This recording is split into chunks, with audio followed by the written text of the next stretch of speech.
అందరూ కాస్త బైబిల్ ధ్యానాన్ని నిర్లక్ష్యం చేశారు, నువ్వు వేరనుకున్నా.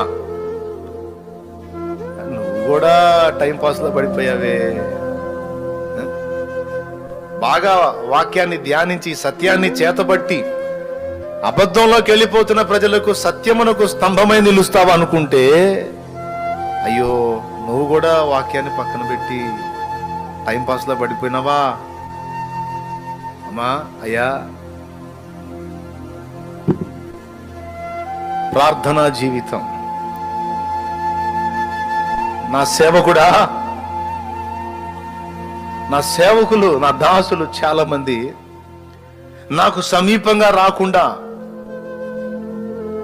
పిచ్చాపాటి కార్యక్రమాలతో, పిచ్చాపాటి ముచ్చట్లతో నా సన్నిధికి బహు దూరం అయిపోయి ఏదో సాధించాలని తిప్పలు పడుతున్నారు. వారు గ్రహింపర